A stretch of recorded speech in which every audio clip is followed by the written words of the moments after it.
Bienvenue sur le Path of Faith, où nous nous aventurerons dans un voyage de découverte spirituelle, guidé par la foi et la sagesse de Jésus-Christ.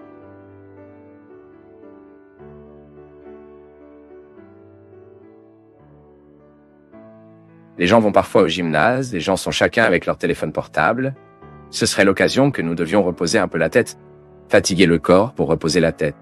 C'est toujours le mouvement. Quiconque aime une activité physique sait que cette logique est possible.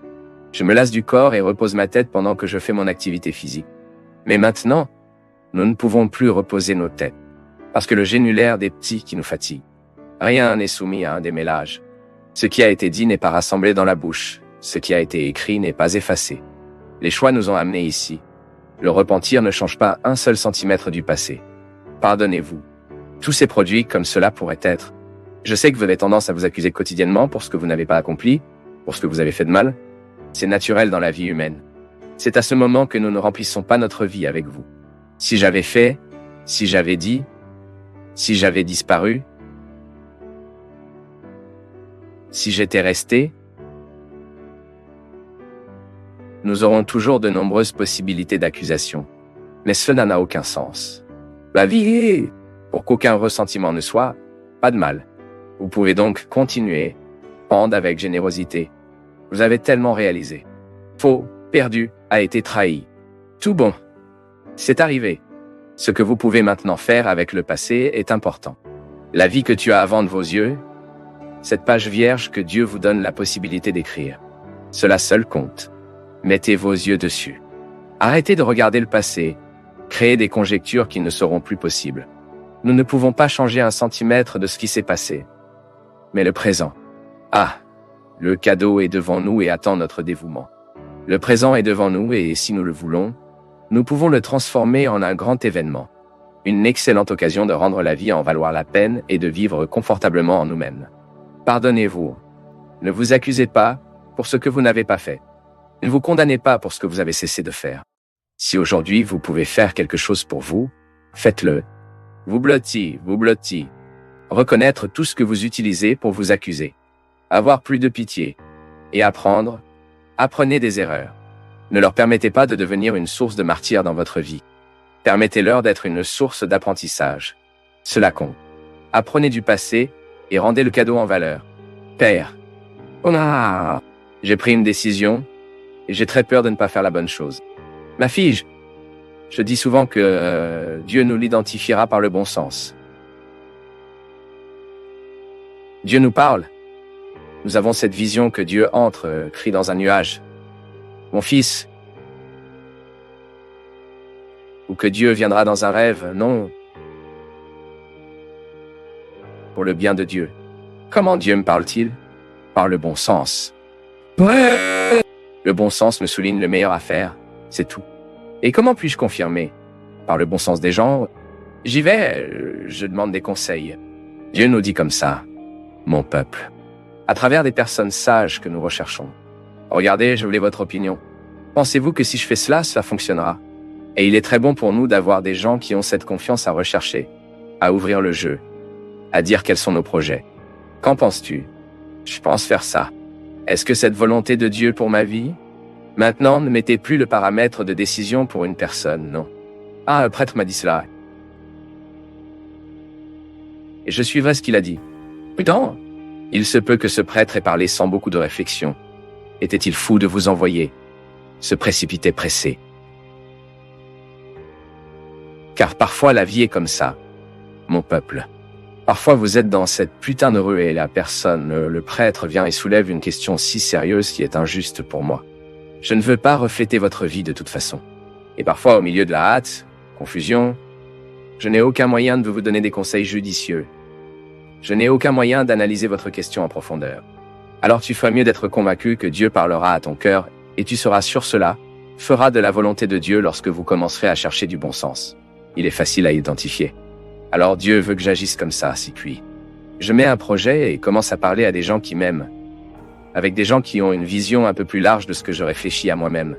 C'est un bon moyen de chercher ce chemin, de faire la volonté de Dieu dans nos vies. Seuls ceux qui ont lu les livres du père Fabio de Mello savent à quel point ils sont transformateurs, nous font réfléchir et changer notre façon de voir la vie. Si vous ne l'avez pas encore lu, Ne manquez pas cette grande chance. En savoir plus en cliquant sur les liens de description. Merci pour votre entreprise. Super sur nous. La bénédiction du Dieu Tout-Puissant. Celui qui est Père, Fils et Saint-Esprit. Il y a des gens qui ont besoin de rompre avec des rencontres qui sont terribles, désastreuses. Cette personne ne fait que vous blesser, vous le savez, mais vous avez un lien avec eux, vous avez un besoin affectif. Vous ne pouvez pas rompre cette relation. Alors vous vous encouragez soudainement, vous êtes tout clair avant vous. Cette personne ne fait pas du bien, je ne peux pas épouser cette personne car... parce que bien que cela vous rend si mauvais, vous avez un lien maladif avec elle. La dépendance affective, vous savez que c'est mauvais, mais vous ne savez pas comment vivre sans. Ensuite, vous commencez à prendre des mesures. La première semaine est horrible. Vous souffrez, vous pleurez.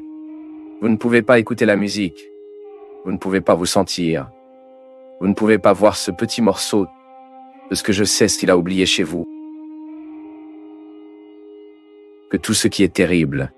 Mais soudain, vous commencez à prendre des mesures de libération. C'est comme si vous marchiez vers une terre qui ne fera que vous faire du bien. Et 1 mois plus tard, cette souffrance s'est améliorée. 2 mois ensuite, cela souffre mieux et soudain, vous ne vous souvenez plus de clairement qu'il y a encore un lien silencieux désarmé. Parce que la dépendance affective, elle ne mourra pas du jour au lendemain, la vie de la cellule cancéreuse que la cellule qui nous tue. Là-bas dit 3 mois plus tard, vous retrouvez avec cette personne et vous avez cette célèbre rechute. Là, c'est prêt. Le château que vous construisiez, le sol que vous marchiez, ce qui avait été si difficile, vous le jetez et vous revenez en Égypte, vous revenez à l'esclavage. Vous faites de même que les compagnons de Moïse voulaient faire, mangez à nouveau l'oignon, mangez à nouveau la nourriture pourrie et endommagée. Ensuite, vous reprenez cette relation. Car elle est malade et vous n'avez pas pris en charge la bonne distance que vous devez maintenir. Parce que lorsque vous avez cette dépendance affective, vous devez établir la distance, car sinon vous ne guérissez pas. Vous devez arrêter de vouloir connaître la vie de cette personne, car sinon vous ne guérissez pas. Vous devez arrêter de courir sur son Facebook, car sinon vous ne guérissez pas. Vous devez arrêter d'enquêter sur votre vie. Où est-elle allée? Qu'est-ce qu'elle était? Vous devez cesser tous les points qui peuvent vous donner envie de retourner en Égypte, parce que sinon vous ne vous libérerez jamais. Ensuite, 3 mois plus tard, vous êtes déjà belle et belle, tuant la cellule cancéreuse. Vous donnerez quelques baisers supplémentaires sur la bouche, reviennent à cette horrible dépendance. Et l'enfer revient dans votre vie. Et dans votre première semaine, il est bon que tout revienne. Dans un instant, ma fille, vous êtes en enfer pire qu'il y a 3 mois.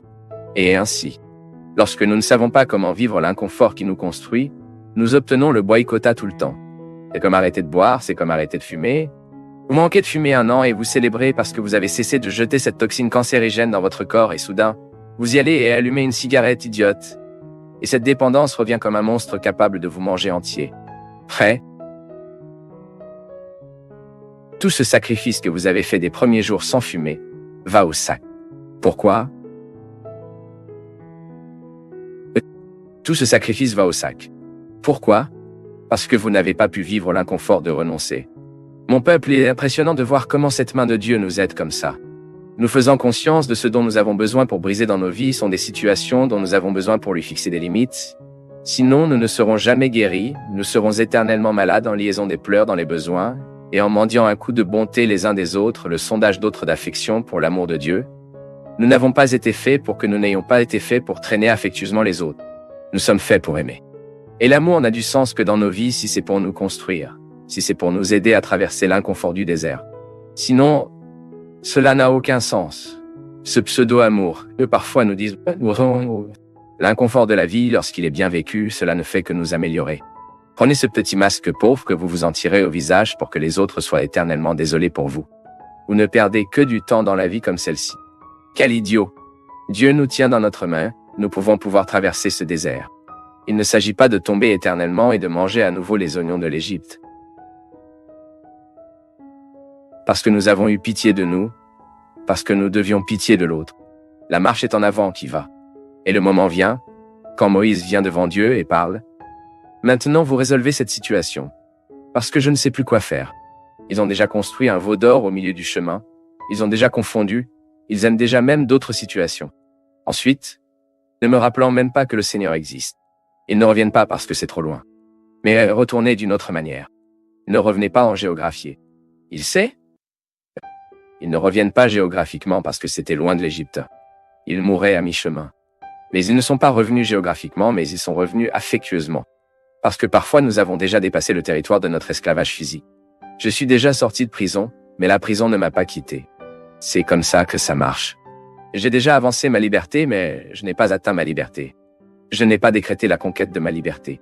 Je suis donc affectueusement attaché à mon passé, pleurant les oignons de l'Égypte, pleurant la datation qui s'est terminée, la situation qui était terminée, l'amitié qui a été trahie.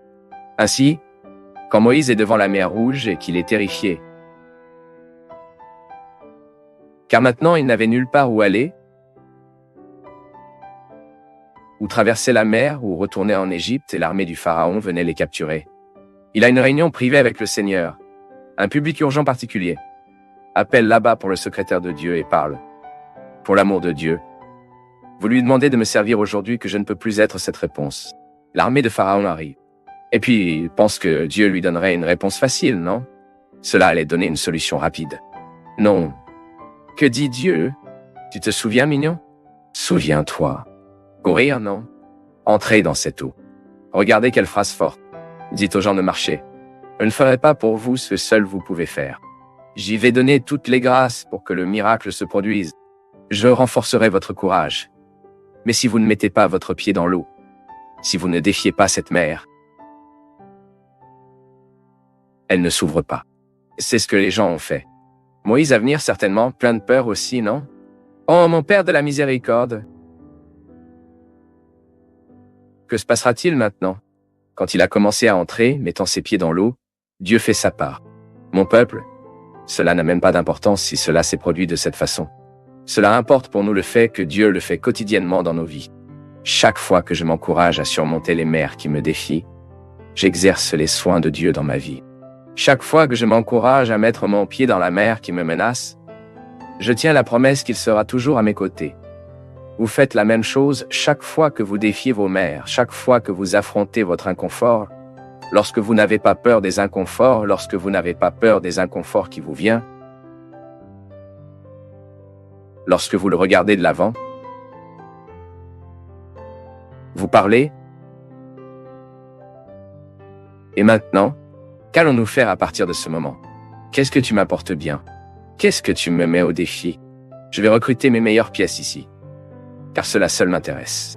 Si l'inconfort me vient, je dois traverser ce désert pour savoir, pour pouvoir atteindre cette partie de la terre promise qui m'attend. C'est comme ça que ça marche. Il n'y a pas de formule magique pour la vie. Même si nous ne le faisons pas se croire en Dieu, nous devions vivre l'inconfort qui nous fait grandir. Même ceux qui ne croient pas en Dieu doivent faire face à l'inconfort de son histoire, son existence. Maintenant, bien sûr, lorsque nous croyons en Dieu, lorsque nous crédions qu'il y a quelqu'un de supérieur à nous, ce qui nous permet de faire la croix, un réconfort supplémentaire nous est offert. Par conséquent, sur la base de l'expérience de ce confort que j'ai fait, ce que vous avez fait, à plusieurs reprises où cette main de Dieu a pris soin de nous, et que nous continuons le processus de marche, de confrontation. Si nous ne vivons pas les affrontements quotidiens de nos déserts, de nos conflits, de nos craintes, nous ne reviendrons jamais à la connaissance de la terre qu'il nous a préparée. En parlant de niveau, nous commentions ici à la pause, j'aurai le courage de vous dire une névrose. J'ai besoin d'un psychiatre pour faire un traitement, parce que j'ai aussi un problème de vie et...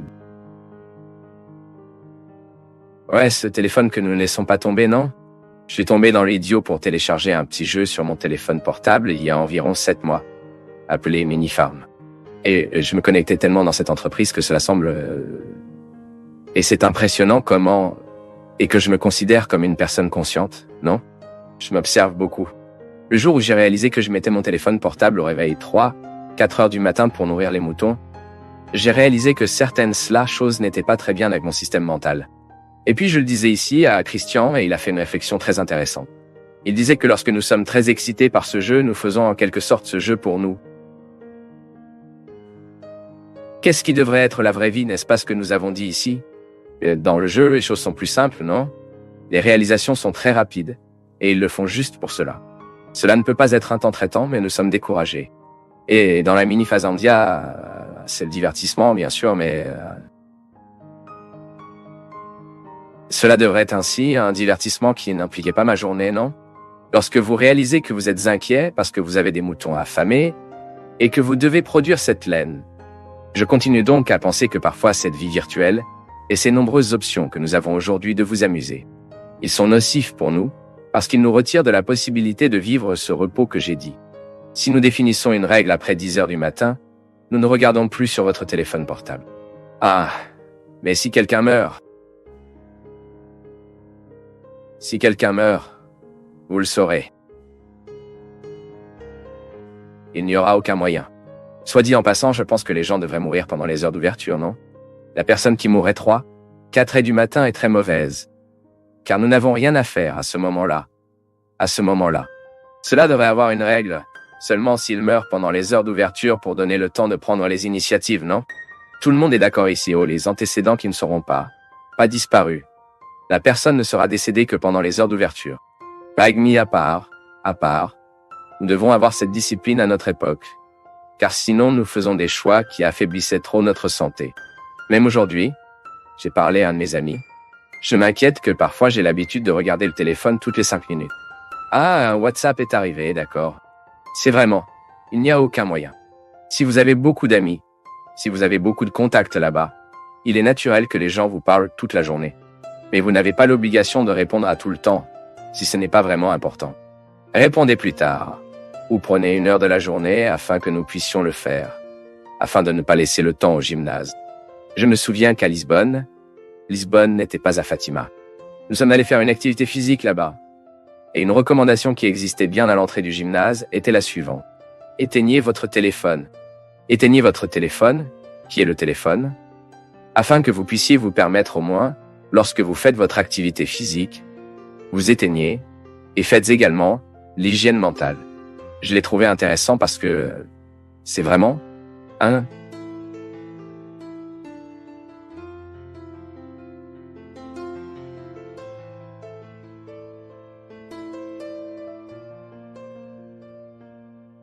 Pour nous du Path of Faith, c'est toujours une joie d'être avec vous en ce moment. Partagez vos perceptions sur le sujet d'aujourd'hui dans les commentaires, montrez votre soutien en aimant la vidéo et aidez à la partager en l'envoyant à vos amis. Abonnez-vous à la chaîne pour rester connecté avec nous et recevoir nos nouvelles vidéos.